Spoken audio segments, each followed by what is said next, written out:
सुबह आंख खुली तो 9 बज रहे थे। जल्दी से उठकर गुस्ल किया, नाश्ता मंगवाया। पूरे 10 बजे होटल के सामने फौजी जीप आकर रुक गई। मैंने खिड़की से बाहर देखा, रात वाला आदमी जीप से उतरकर होटल के गेट की तरफ बढ़ा। थोड़ी ही देर बाद हमारी जीप अमृतसर के किले की तरफ जा रही थी। ब्रीफकेस मेरे साथ था, उसमें रेडियो ट्रांसमीटर और कोड बुक थी। मैंने जहरीला सिगार भी शलवार की खास जेब में रख लिया था। V2 गोलियों का पैकेट अलबत्ता साथ ले जाने का खतरा मोल नहीं ले सकता था, क्योंकि उनके बारे में इत्तला दे चुका था कि पाकिस्तानी सियासतदानों को खिला चुका हूँ। इन गोलियों का पैकेट मैंने रेलवे स्टेशन वाले होटल के कमरे के बाहर बरामदे के एक गमले में छुपा दिया था। जूं जीप किले के करीब होती जा रही थी, मेरे दिल में अंदेशे बढ़ते जा रहे थे, लेकिन साथ ही ये ख्याल भी आता कि इंडियन इंटेलिजेंस में मेरा रिकॉर्ड बेदाग है और जिस मुक्ति बाहनी जासूस को हलाक करके मैंने उसका भेस बदला है वो इंडियन सीक्रेट सर्विस की गुड बुक्स में है। इसी कश्मकश में जीप किले के बड़े गेट में दाखिल हो गई और जब हमारी जीप कर्नल गुरमीत सिंह के जेरे जमीन ऑफिस को जाने वाले रास्ते के दरवाजे पर आकर रुकी तो मेरे अंदर काफी हौसला और एतमाद पैदा हो चुका था। कर्नल अपने उसी पुराने ऑफिस में मेरा इंतजार कर रहा था। मैं कमरे में दाखिल हुआ तो उसने बड़ी खंदा पेशानी से हाथ मिलाया। मेरे अंदेशे किसी हद तक दूर हो गए। उसने मिशन की कामयाबी पर मुझे मुबारकबाद दी और कहा, कर्नल मनी, मुझे इस बात पर हैरानी है कि अगर हमारे एजेंट पाकिस्तान में कहीं रूपोश हो गए हैं तो उन्होंने मुझसे राब्ता क्यों नहीं कायम किया। मास्टर स्पाई के पास तो हाई पावर रेडियो ट्रांसमीटर हर वक्त मौजूद रहता है। मैंने कहा, हो सकता है पाकिस्तानी पुलिस ने उन्हें गिरफ्तार कर लिया हो। CID के आदमी मेरे पीछे भी लगे हुए थे। मैंने बड़े खतरनाक हालात में पाकिस्तान का बॉर्डर क्रॉस किया है। तजुर्बाकार सिख कर्नल की चमकीली आंखें मेरे चेहरे पर जमी हुई थी। उसने हाथ में पकड़ी हुई पेंसिल मेज पर रख दी और कुर्सी की पुश्तगाह से टेक लगाते हुए बोला, कर्नल मनी, हमारे एजेंट बड़े तजुर्बाकार हैं और कई साल से पाकिस्तान में काम कर रहे हैं। मेरी समझ में नहीं आता कि एकदम वो सारे के सारे कैसे पकड़े गए। कहीं किसी ने मुखबरी तो नहीं की। ये कहकर वो मुझे गहरी नजरों से देखने लगा। एक लम्हे के लिए मेरे हल्क में तल्ख जायके की एक लकीर सी फैल गई। मैं समझ गया कि पांसा पलट रहा है, लेकिन मैंने चेहरे से जरा सी भी परेशानी का इजहार न होने दिया। मेरे हाथ में तस्बीह थी। मेरा ब्रीफकेस मेज के नीचे पड़ा था। मैंने तस्बीह को लपेटते हुए कहा, मुखबरी कौन कर सकता है? अगर किसी ने ऐसा किया है तो वो जरूर डबल एजेंट है, मगर इस किस्म का आदमी कम से कम हमारे ग्रुप में तो नहीं है। गुरमीत सिंह का बालों में छुपा हुआ चेहरा बता रहा था कि वो मेरी बात नहीं सुन रहा, बल्कि कुछ सोच रहा है। हालांकि मेरी तरफ टिकटिकी लगाए हुए था। अचानक उसने सवाल किया, कर्नल मनी, तुम अमृतसर के किस मोहल्ले में पैदा हुए थे? इस सवाल ने मुझे चौकन्ना कर दिया। अब कोई शुबा नहीं रहा था कि मेरा राज फाश हो चुका है। फिर भी मैंने अपने हवास कायम रखे। अपने स्मगलर दोस्त के यहाँ कयाम के दिनों में मैं अमृतसर के गली मोहल्लों से वाकिफ हो चुका था। मैंने कहा, मेरा जन्म निहान सिंह की गली पांदिया में हुआ है। वो मेरे माता पिता के बारे में पूछने लगा। मैं उसे बताता चला गया और राह फरार इख्तियार करने के बारे में सोचने लगा। मेरे पास जहरीला सिगार मौजूद था, मगर मैं उसे सुलगा नहीं सकता था, क्योंकि इस सिगार की हलाकत खेजी कर्नल के इल्म में थी। कमरे का दरवाजा बंद था और कर्नल की बेल्ट में लगा हुआ रिवॉल्वर मुझे साफ दिखाई दे रहा था। मैंने अपना भरम रखने की खातिर एक बार हल्का सा एहतजाज करते हुए कहा कि वो मुझसे इस किस्म के सवालात क्यों पूछ रहा है, जबकि उसके पास दिल्ली से मेरी फाइल पहुंच चुकी है जिसमें मेरा पूरा डेटा दर्ज है। वो मक्कारी से मुस्कुराया और कहने लगा, कर्नल मनी, तुम्हारी फाइल में तुम्हारे बारे में सब कुछ लिखा हुआ है, मगर एक बात का इंदराज नहीं है। मैं उसका मुंह देखने लगा। वो कुर्सी से उठा और बोला, मेरे साथ दूसरे कमरे में आओ। बिजली की चमक बनकर ये ख्याल मेरे जहन में कौंध गया कि वो मेरे जिस्मानी मुआयने के लिए मुझे दूसरे कमरे में ले जा रहा है। मैंने आखिरी बार एहतजाज किया कि मैं भारत की सेंट्रल इंटेलिजेंस का जिम्मेदार ऑफिसर हूँ। वो मुझे यूं डिक्टेट नहीं कर सकता। उसने अपने कमरे की अकबी दरवाजे की तरफ इशारा करते हुए कहा, कर्नल मनी, इस कमरे में जाकर तुम्हें अपना जिस्मानी मुआयना करवाना होगा। मैंने मजीद ढिठाई से काम लेते हुए कदरे तल्ख लहजे में कहा, आखिर ये क्या मजाक है? मैं हेडक्वार्टर से शिकायत करूंगा। वो मेरी तरफ झुक कर बोला, मौलवी साहब, ये सब कुछ मैं हेडक्वार्टर के हुक्म से ही कर रहा हूँ। साइड रूम में तशरीफ लाइए। अब मेरे लिए कोई रास्ता नहीं था। मैं बड़बड़ाता हुआ उठा और साइड रूम में घुस गया। मेरी जिंदगी और मौत के दरमियान चंद सातें बाकी रह गई थी। दूसरे कमरे में आते ही मैंने एक खूंखार और बेखौफ कमांडो की आंख से जायजा लिया। कर्नल किसी दूसरे ऑफिसर को फोन करने लगा। कमरा छोटा सा था। कमरे में लोहे की अलमारी खड़ी थी। वहाँ फजा नीम रोशन थी। मुझे कर्नल के कदमों की चाप सुनाई दी। उसके ऑफिस से साइड रूम में 3 कदम का फासला था। मेरी या गुरमीत सिंह की मौत में भी सिर्फ 3 कदम का ही फासला था। फिर 2 कदम और 1 कदम। फिर मेरी मौत कमरे में दाखिल होने वाली थी। लेकिन मौत की आगोश से अपनी जिंदगी छीनने के लिए मैं उस पर आखिरी और भरपूर हमला करना चाहता था। साइड रूम का कोई दरवाजा नहीं था। वहाँ सिर्फ नीले रंग का एक पर्दा लटक रहा था। मैं पर्दे के पहलू में दीवार के साथ लग गया। उस वक्त मेरी रग रग में बिजलियां कौंध रही थीं। अंदेशे, वसवसे, सोच विचार सब कुछ कौंधती बिजलियों की तरह एक तूफान बनकर बह गया था। बस इतना याद था कि मैं बिजली हूं और मुझे एक शख्स पर मौत बनकर गिरना है। ये सब कुछ चंद सेकंड के अंदर अंदर हो गया। मौत का ऑपरेशन कब शुरू हुआ, आज भी जब मैं उसके बारे में सोचता हूं तो तफसील याद नहीं आती। नीले पर्दे के पीछे से मैंने वर्दी पोश सिख कर्नल को साइड रूम में दाखिल होते देखा, जिसके हाथ में पिस्तौल था। ये पिस्तौल मुझे उस वक्त नजर आया जब उस फौजी अफसर की गर्दन टूट चुकी थी और वो मेरे बाजू के आहनी शिकंजे में झूल गया था। मैंने कर्नल को रिवॉल्वर के साथ फर्श पर लेटाया तो उसकी हरे रंग की पगड़ी एक तरफ टेढ़ी हो गई। उसके हाथ में जो रिवॉल्वर था उसका लॉक लगा हुआ था। मैंने उसकी किसी शय को हाथ न लगाया और साइड रूम से निकलकर उसके ऑफिस में आ गया। ऑफिस खाली था। मैंने अपने कांधों पर पड़े हुए रुमाल को दुरुस्त किया, ब्रीफकेस उठाया, जेब से तस्बीह निकालकर हाथ में थाम ली और चिक उठाकर बाहर निकल गया। गुरमीत सिंह की मौत से ज्यादा खतरनाक मरहला अब इस किले से बाहर निकलने का था। कदमों की जरा सी लग्जिश और जबान की हल्की सी लड़खड़ाहट मुझे मौत के जहन्नुम में धकेल सकती थी। दरवाजे पर एक सिख हवालदार बेल्ट से हल्की स्टेन गन लगाए अटेंशन खड़ा था। उसने मुझे ऑफिस में दाखिल होते देखा था। चुनाचे जब मैं बाहर निकला तो उसने मेरी तरफ कोई तवज्जो न दी। कर्नल ने 10-15 सेकंड के लिए किसी को फोन किया था और अंग्रेजी में आहिस्ता से कुछ कहा था, जिसे मैं कुछ उसकी आवाज हल्की होने और कुछ अपने जहनी खलफिशार और जज्बाती हैजान के बाहिस नहीं सुन सका। मुमकिन है उसने मेरे बारे में किले के किसी ऑफिसर को बता दिया हो और वो उसके ऑफिस की तरफ चला रहा हो। मैं सीढ़ियां चढ़ने लगा। मैं हर तरह से नॉर्मल नजर आने की कोशिश कर रहा था और इसमें काफी हद तक कामयाब भी था। तहखाने से निकला तो सीढ़ियों के बाहर भी पहरा था। ये सिपाही भी मुझे नीचे जाते देख चुके थे। उन्होंने भी मुझसे कोई बात न की। जूं जूं किले की ड्योढ़ी करीब आ रही थी, मेरा दिल जोर जोर से धड़कने लगा था। लगता था कि अब पीछे से स्टेन गन का एक ब्रस्ट मारा जाएगा और गोलियां मेरा सीना छलनी करती हुई निकल जाएंगी। किले की बुलंदो बाला कदीम छत वाली ड्योढ़ी आ गई और दरवाजे तक 20 कदम का फासला था, लेकिन यह फासला मुझे मीलों लंबा लग रहा था। 2 चाको चौबंद सिपाही डबल मार्च करते हुए मेरे करीब से गुजर गए। किले का बड़ा दरवाजा था। दोनों जानिब गुरखे फौजी स्टेन गन लिए पहरे पर खड़े थे। एक सिख फौजी दरवाजे के पास अंदर की जानिब एक कुर्सी पर बैठा हाथ में मग लिए चाय पी रहा था। खुदा जाने क्यों उसकी उकाबी निगाहें मुझे अपने ऊपर गड़ी हुई महसूस होने लगी।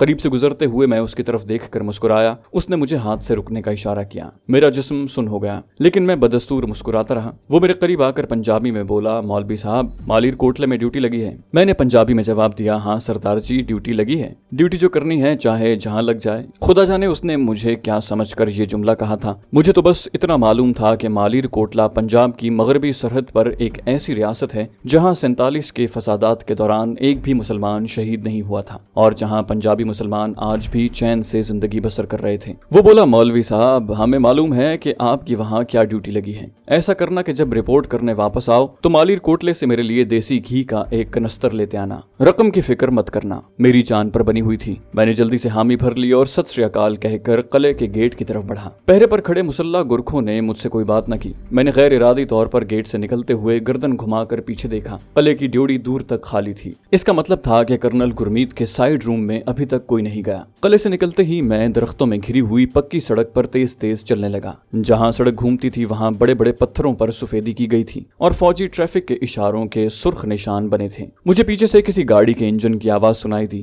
गाड़ी तेज तेज आ रही थी। सड़क पर खड़े शीशम के पुराने दरख्त मुझे घूमते दिखाई दिए। एक फौजी जीप को जोर से ब्रेक लगे और वो मुझसे चंद कदम के फासले पर रुक गई। जीप की खिड़की से एक सफेद पोश आदमी ने सर बाहर निकाल कर मेरी तरफ देखा और कहा, मौलवी साहब, चलो तुम्हें रास्ते में ड्रॉप कर दूं, मैं भी स्टेशन जा रहा हूं। ये वही आदमी था जो मुझे होटल से कर्नल के हुक्म पर किले में लाया था। मैं लपक कर उसके साथ वाली सीट पर बैठ गया। उसने जीप आगे बढ़ा दी। उसके बाद ना तो हस्बे साबिक उसने कोई बात की और ना ही मैं उससे हम कलाम हुआ। मैंने जीप के डैशबोर्ड का जायजा लिया। उसमें वायरलेस नहीं था। मैं कदरे मुतमईन हो गया। होटल के सामने उसने जीप खड़ी कर दी। मैंने उसका शुक्रिया अदा किया और होटल के दरवाजे की तरफ चल दिया तो वो जीप आगे बढ़ा गया। मैंने काउंटर से अपने कमरे की चाबी ली और कमरे में आ गया। जब मैंने देखा कि सामने बरामदे में कोई नहीं है तो मैं कमरे से निकला। सामने वाले गमले को एक तरफ हटाकर उसके नीचे से V2 की 4 गोलियों वाला पैकेट उठाकर जेब में रखा और कमरे में घुस गया। मेरे लिए ब्रीफकेस, कोड बुक और रेडियो ट्रांसमीटर अब बेकार चीजें थीं। मैंने सिर्फ V2 गोलियां और जहरीला सिगार अपनी शलवार की जेब में रख लिया। ब्रीफकेस से इंडियन करेंसी के 2000 रुपए निकाले और रुमाल में लपेटकर अपनी कमर के गिर्द बांध लिए। कमरे को ताला लगाया और काउंटर पर आकर चाबी काउंटर वाले के हवाले कर दी। मेरी उकाबी नजरों ने इर्द गिर्द का जायजा लिया। अभी तक भोंचाल नहीं आया था।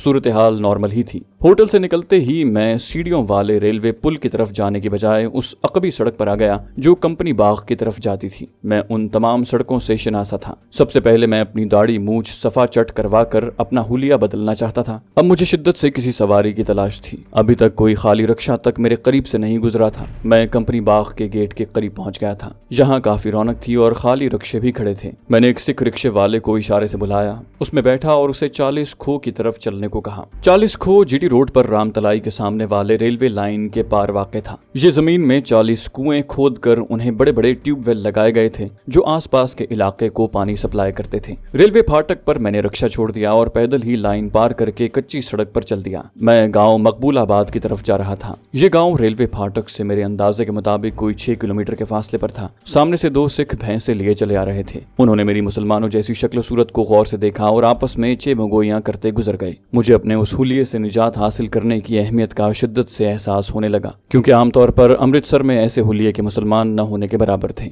एक जक्का पीछे से चला रहा था, उसे रोका। सिख लड़के से कहा, सरदार पुत्र, मैं मालिर कोटले का सूफी हूँ। मकबूलाबाद में अपने एक सिख सेवादार से मिलने जा रहा हूँ। तुम कहाँ जा रहे हो? वो बोला, बैठ जाओ बाबा जी, मैं आगे नक्कियां तंगाल तक जा रहा हूँ, तुम्हें मकबूलाबाद छोड़ दूंगा। मकबूलाबाद उस जमाने में ज्यादा बड़ा गांव नहीं था। कभी यहाँ मुसलमान आबाद हुआ करते थे। पाकिस्तान बनने के बाद फैसलाबाद और हाफिजाबाद के सिख आकर यहाँ आबाद हो गए। इस गांव में हिंदू साहूकार भी रहते थे। मैं गांव के बाहर ही जक्के से उतर गया। चंद कदम आगे बढ़ा तो एक सिख बूढ़े ने करीब आकर मुझे सत श्री अकाल कहा और पूछा कि क्या मैं अमृतसर की मस्जिद जान मोहम्मद का मौलवी हूँ। अमृतसर की सिर्फ यही एक मस्जिद थी जहाँ तकसीम के बाद श्रीनगर से मुसलमान कश्मीरी आकर रहने लगे थे। ये 5 वक्त उसी मस्जिद में नमाज पढ़ते थे। मैंने कहा, हाँ सरदार जी, अगले गाँव मेरा कश्मीरी गिराई समद बट रहता है, उसी से मिलने जा रहा हूँ। एक हिंदू बनिया भी मेरे पास आकर खड़ा हो गया। मैंने वहां से खिसकने में ही आफियत समझी। बड़ी मुसीबत थी कि मैं जगह जगह रास्ते में गवाह छोड़ता चला जा रहा था। एक छोटी सी नहर गांव के साथ साथ जाती थी। मैं नहर के किनारे हो लिया।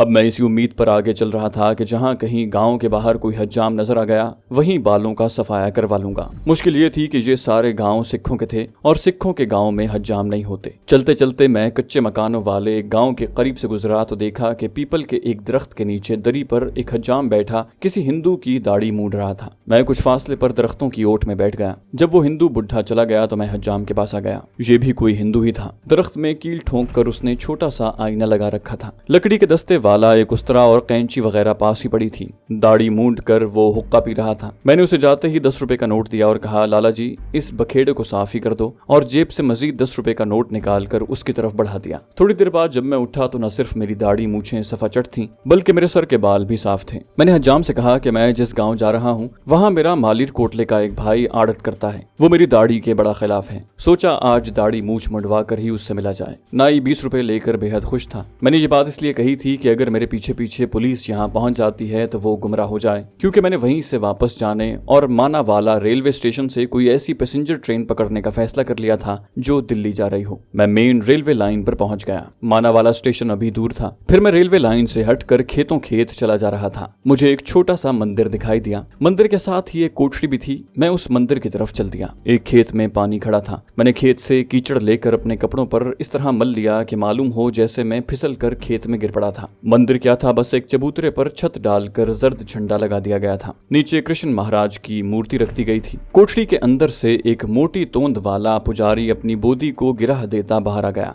राम राम, क्या हुआ जी महाराज? उसने मुझे देखकर पूछा। मैंने कश्मीरी हिंदुओं जैसा लहजा बनाकर कहा कि मैं श्रीनगर का हिंदू ब्राह्मण हूँ। अपने एक मुसलमान कश्मीरी दोस्त से मिलने जा रहा हूँ। रास्ते में फिसल कर खेत में गिर पड़ा। वो बोला, राम राम महाराज, ब्राह्मण होकर मुसलमान से मिलने जा रहे हो? बैठो बैठो, तुम्हारे कपड़े धोए देता हूँ। मैंने कहा, महाराज मैं पहले ही ये मुसलमानों वाले कपड़े नहीं पहनना चाहता था, लेकिन अपने मुसलमान दोस्त के कहने पर प्रेम के नाते आपस में कपड़े बदलवा लिए। मुझे तो तुम धोती कुर्ता ला दो, बड़ी कृपा होगी। मेरे पास बस 50 रुपए ही हैं। इस वक्त वही आपको अर्पण कर दूंगा। वो बोला, छी महाराज, क्यों हमारी बिंदिया करते हो? ब्राह्मण हो, हम भी ब्राह्मण पूत हैं। तुम उधर तालाब पर जाकर नहा लो, मैं तुम्हारे लिए धोती कुर्ता लाता हूँ। पुजारी मेरे लिए गेरुए रंग के खद्दर का एक लंबा कुर्ता और उसी कपड़े की एक धोती निकाल कर ले आया। मैंने कपड़े लिए और बड़ के दरख्तों के पीछे तालाब पर जाकर कपड़े तब्दील कर लिए। अपनी शलवार कमीज एक जगह झाड़ियों में फेंक दी। फिर मंदिर के मोटे पुजारी को आकर 50 रुपए का नोट दिया और प्रणाम करके कहा, महाराज राम नाम का तिलक अपने पवित्र हाथों से लगा दो। पुजारी हरे राम करता चबूतरे की तरफ बढ़ गया। मैं उसकी कोठरी के बाहर तख्त पर बैठ गया। पुजारी आरती पूजा की थाली में से गुलाल में उंगली डुबो कर लाया और मेरे माथे पर तिलक लगा लिया। फिर बोला, महाराज भोजन पानी कर लो। मैं उसके भोजन पानी के लिए अपने आप को खतरे में नहीं डाल सकता था, लिहाजा हाथ बांध कर माजरत की और प्रणाम करके आगे रवाना हो गया। मुझे सख्त भूख लग रही थी, लेकिन मैं किसी जगह रुकना नहीं चाहता था। खुदा खुदा करके माना वाला रेलवे स्टेशन आ गया। मेरे गिरुए रंग के कुर्ते और धोती की वजह से एक हिंदू बूढ़े ने करीब से गुजरते हुए प्रणाम किया।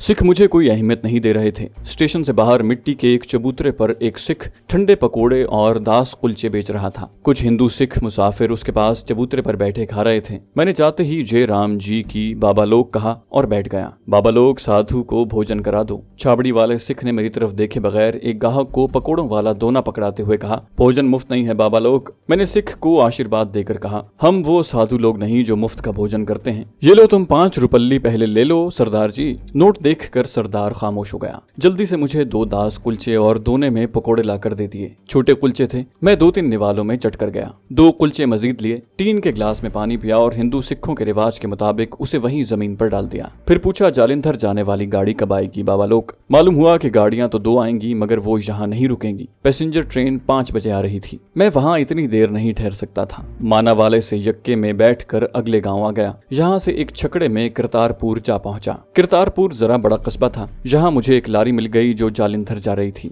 जालिंधर पहुंचकर मैं एक सड़क पर कोठियों के दरमियान चलने लगा। आगे जाकर यूकलिप्टस के सायादार दरख्त तले एक चबूतरा नजर आया। मैं वहां बैठ गया और सोचने लगा कि जुनूबी हिंद तक तवील सफर कैसे तय होगा। पंजाब से दिल्ली तक मेरे लिए कदम कदम पर खतरा था। हो सकता है अगले रोज के अखबारों में मेरी तस्वीर छप जाए और मेरे लिए मजीद मुश्किलात पैदा हो जाएं। अगर मिलिट्री इंटेलिजेंस ने मेरी दाढ़ी वाली फोटो के साथ बगैर दाढ़ी का खाका भी छाप दिया तो फौरन पहचान लिया जाऊंगा। मेरे पास उसके सिवा और कोई हल नहीं था कि ज्यादा से ज्यादा अपना हुलिया बदलने और शहरी आबादी से दूर रहने की कोशिश करूं। मेरा मिशन जुनूबी भारत में मंडापम कैंप नामी शहर के मजाफात में वाक़े एटमी रिएक्टर को तबाह करना था, या हाइड्रोजन बम का ब्लूप्रिंट या फार्मूला उड़ाकर उसे जाया कर देना था। मुझे एटमी रिएक्टर और हाइड्रोजन बम की प्रोसेसिंग के बारे में मालूमात नहीं थी। बस इतना ही मालूम था कि वहाँ हाइड्रोजन बम की इब्तिदाई तैयारियां जोरों शोर से जारी हैं। ये खुफिया रिपोर्ट मुझे तिरचनापली के पुरस्रार स्याह फार्म चीफ की जबानी मालूम हुई थी। लेकिन उस वक्त मैं उस मुसीबत से दो चार था कि मेरा राज फाश हो चुका था। मैं सिख कर्नल का खून करके अमृतसर से फरार हुआ था और पुलिस के अलावा भारतीय इंटेलिजेंस भी मेरे ताक़ुब में थी। दिन ढलने लगा था। मुझे ये फिक्र भी थी कि रात कहाँ बसर होगी। किसी होटल में रात बसर करना अपने आप को दुश्मन के पेट में दाखिल करने के बराबर था। पुलिस तो होटलों, रेलवे स्टेशन और बसों के अड्डों के बाहर मेरी ताक में होगी। मैं जिस जगह पर बैठा था वहाँ भी महफूज नहीं था। मैं वहाँ से उठने ही वाला था कि एक सफेद साड़ी वाली दरमियानी उम्र की औरत अपनी तरफ आती दिखाई दी। मैं वहीं बैठा रहा। औरत के हाथ में कांसी की थाली थी जिसमें रतन जो के फूल और मंदिर से लिया हुआ प्रसाद था। वो किसी मंदिर से आ रही थी। मेरा ख्याल था कि वो आगे निकल जाएगी, लेकिन खिलाफ तवक्को मेरे पास आकर उसने झुककर मेरे पांव को छुआ और वही हाथ अपने माथे पर लगाकर बोली, महाराज मेरी सहायता करें। मैंने शिव भगवान के मंदिर में अरदास की थी कि घर जाते हुए मुझे रास्ते में ज्ञानी ध्यानी साधु जी मिल गए तो मेरी इकलौती बेटी का बुखार उतर जाएगा। भगवान शिव ने आपको मेरी मदद के लिए भेजा है। मेरे साथ घर चलकर बच्ची के सर पर हाथ फेरें। मैं बेवा हूँ। मेरा नाम शीला कुमारी है। वो मेरे गेरुए कपड़े, माथे का तिलक और चबूतरे पर आलती पालती मारे देखकर मेरे पास आ गई। मैं सोच में पड़ गया। शाम होने वाली थी। मुझे रात गुजारने के लिए कोई महफूज ठिकाना चाहिए था। मैंने सोचा कि क्यों ना इस औरत के घर में रात बसर करूं और फिर मुंह अंधेरे यहाँ से निकल जाऊं। मैंने बेवा औरत शीला कुमारी के सर पर हाथ रखा और कहा, कन्या तेरी बच्ची अच्छी हो जाएगी, भगवान तेरी मदद करेंगे, चल मुझे अपने घर ले चल। मैं सोच रहा था कि ये एक बेवा औरत है, इकलौती बेटी के साथ रहती होगी या ज्यादा से ज्यादा उसकी सास वहाँ होगी। ये माहौल मेरे लिए महफूज होगा।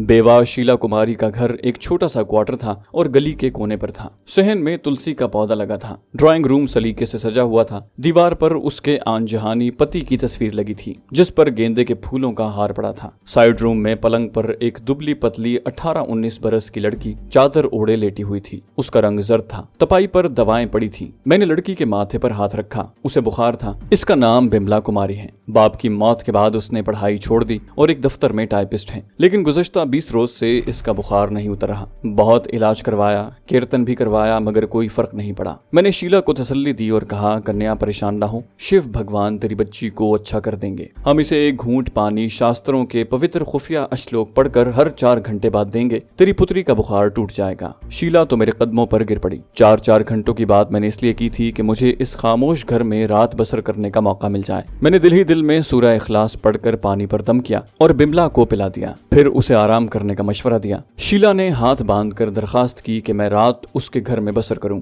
और हर 4 घंटे बाद अपने हाथ से बिमला को पानी पिलाऊं। उसने एक छोटे से कमरे में बिस्तर लगा दिया। शीला की ज़बानी मालूम हुआ कि वो अपनी बेटी बिमला के साथ उस मकान में तन्हा रहती है। उसका एक बेटा बम्बई के एक कारखाने में केमिकल इंजीनियर है, वही घर का खर्चा चलाता है। मैं नहा धोकर बिस्तर पर बैठ गया। खिड़की से बाहर बाग में शाम का अंधेरा फैल रहा था। शीला मेरे लिए कांसी की थाली में भोजन ले आई और पानी का ग्लास हाथ में थामकर मेरे सामने चौकी पर बैठ गई। भोजन खाने के बाद मैं ड्राइंग रूम में आकर सोफे पर आलती पालती मारकर बैठ गया। टीवी चल रहा था। जालिंधर से 7 बजे की खबरें नशर हुई। मैंने एक एक खबर गौर से सुनी। मेरे बारे में कोई खबर नहीं थी। रात के 11 बजे मैं बिमला को दूसरी बार दम किया हुआ पानी पिलाने गया तो ये देखकर हैरान रह गया कि उसका बुखार उतर चुका था। शीला तो मेरे कदमों में बिछी जा रही थी। बहरहाल मैंने एक बार फिर बिमला को दम किया हुआ पानी पिला दिया और अपने कमरे में आकर पलंग पर लेट गया। खिड़की खुली थी। कहीं से झींगर के बोलने की आवाज आ रही थी। मौसम किसी हद तक खुनक था। बाहर का मौसम था और बाग से फूलों की खुशबू आ रही थी। अचानक मेरे जिस्म में सर्द लहर दौड़ गई।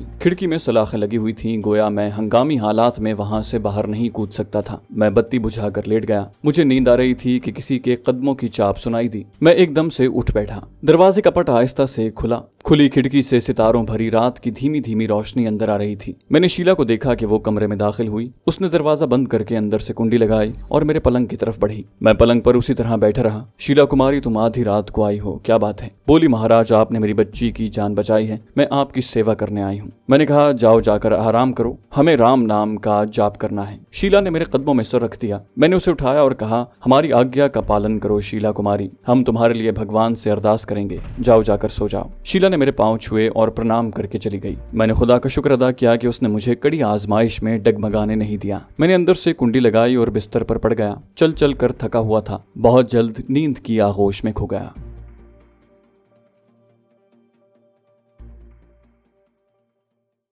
तो दोस्तों, ये थी हमारी आज की एपिसोड। उम्मीद करते हैं आपको हमारी कहानी पसंद आई होगी। जाने से पहले इस वीडियो को लाइक कीजिए और शेयर करना मत भूलिए। कमेंट करके हमें बताइए कि आपको हमारी वीडियो कैसी लगी। और अगर अभी तक आपने इस चैनल को सब्सक्राइब नहीं किया तो इसे सब्सक्राइब कीजिए और बेल आइकन दबाकर ऑल नोटिफिकेशंस ऑन कर लीजिए।